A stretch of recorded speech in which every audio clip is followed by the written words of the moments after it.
Well, I sold one of my cars because I hated it. Definitely not the Porsche. That's my child. And not the Audi either. If you couldn't guess, yes, it was the Tesla. And I'm going to explain why. Nothing like coming back from a 7-day trip to a locked car that's completely dead. And my car would often do this. It would lose like 30 miles just sitting there not on Sentry mode. So I get on the phone with Tesla and they tell me it's going to be $750 to tow my car 1 mile. They also don't mention at all that you can jumpstart your battery in this super janky way that you see me doing it. And in order to make more money off these tows, they don't allow a third party like a tow truck operator to use an external battery to plug into your port once it's jumped. So good luck if it dies anywhere but in front of an outlet. I also had a flat tire, which was just the cherry on top. So after failing to get it to charge, I called one tow truck company, and then another, and then another, and then another. This was a multi-day event. The problem is all EVs need flatbed tow trucks to get out of a garage because their wheels regenerate power to the battery when they're being dragged. But those are taller than the clearance for most parking garages, so you're actually screwed. So I got denied by literally every towing company I could call. Finally, I got super lucky and found one that has these little dolly wheels that can transport it, which barely fit. Then I got 50% of what I paid for the car 2 years ago, so I'm not buying another. And that ends my rant. It's time to get a manual, and I'm currently in a bidding war for a 35,000 mile E30 BMW. Coming in hot.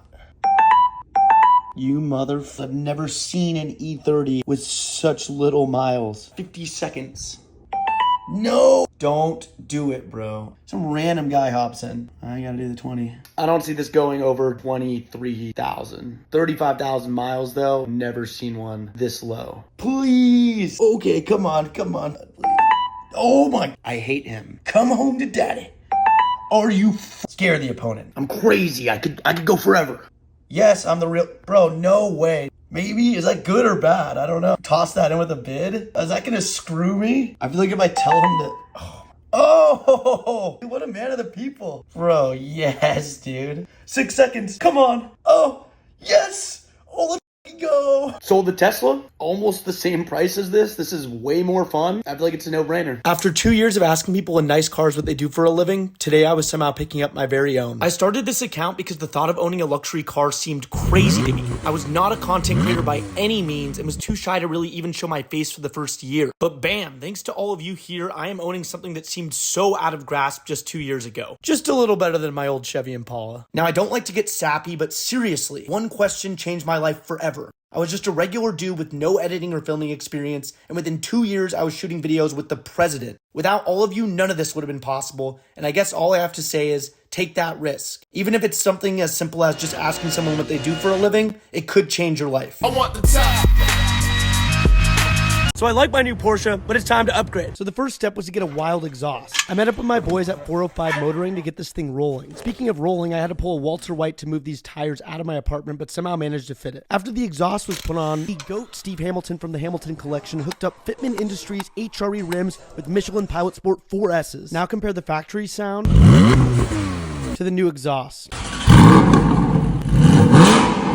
Now we're talking. Craziest thing is, on my way home, someone literally asked me what I do for a living. My newest car purchase is the lowest mileage BMW E30 in the country. So my Tesla kind of sucked, so I got rid of it. The time had finally come for me to get a manual. And boy, did I find a gem. This bad boy had one owner for nearly 40 years. This 1987 BMW 325i has only 35,000 miles on it. The owner kept all of the service records. It was so cool. I mean, this thing is like a time capsule. Every oil change, everything was in there. It even came with an original BMW official cassette in German. Also, this nifty and original toolkit. They just don't make them like they used to. Opening up the engine bay on these cars is interesting. Look how pristine this engine is. 168 horses. This is a cruiser, baby. And although this car was made in Germany, I will say it is perfect for the Malibu Pacific Coast Highway. Now I kind of get why everyone says manuals are so fun to own. I mean, look at me go. This will not be my last one. Let me know which manual I should get next. So we made some new upgrades to the car, but now it's time to wrap it. Let's go. So I handed my keys to the boy Gio with RC1 wraps in LA. I chose Miami blue as my color of choice in Tiny Bot gloss vinyl. Now it was time for the big reveal. Yeah, 10 minutes. I'm not even exaggerating. But 1 month later, here we go.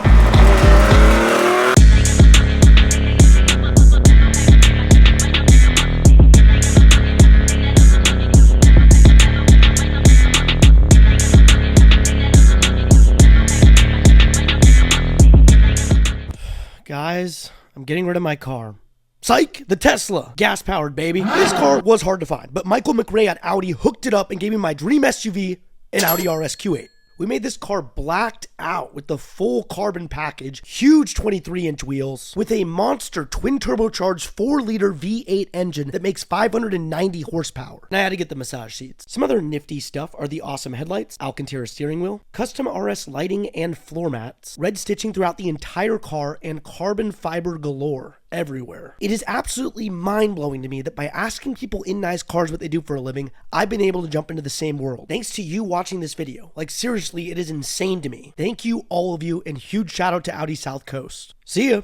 It is time to upgrade my car, and here's a hint, I got 4 heavy packages in the mail. Somehow forgot my car literally holds nothing. I made Blake drive an hour to help me. He's very mad. Shout out Kia Soul though, large trunk space. Now before replacing these bad boys, it was time to get an unspecified amount of tint for legal reasons, for my shenanigans, and protect my windshield because I love rock chips. While taking off my wheel, they found like a water bottle's worth of water inside. I don't know how. Boom, white wheels. I went with Velos VH02s. They're 3-piece aluminum wheels, forged by hand. They took multiple months to make. Definitely a unique looking wheel. Now, I've always been a fan of white wheels, but I love how it works with Miami blue. I think it just pops off the car, accentuates the blue. I could talk about it all day. I love how it came out. I'm so happy with it. Huge shout out to the boys at 405 Motoring for helping install this in California, and Velos Design Works for making some fucking awesome wheels. It is finally time to upgrade my Audi RS Q8. The sound was lacking. I decided to get some upgraded downpipes, so I went with FabSpeed's Sport Catalytic Converter package. These bad boys added 43 horsepower and 60 pound-feet of torque while reducing the weight of the car by 6 pounds. Once the boys at 405 Motoring finished it up, this is what it sounds like with a soft limiter at 3,500 RPM.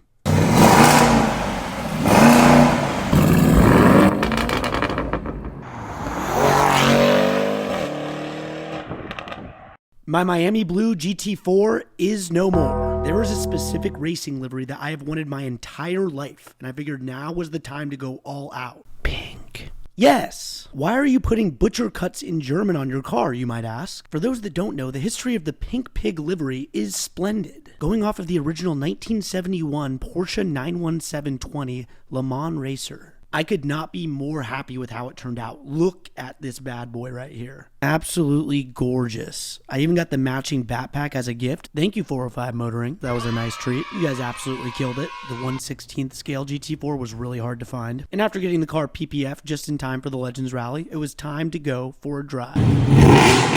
The most beautiful part of this entire story is that after 14 long months of waiting from the California DMV, this plate arrived the day the wrap finished.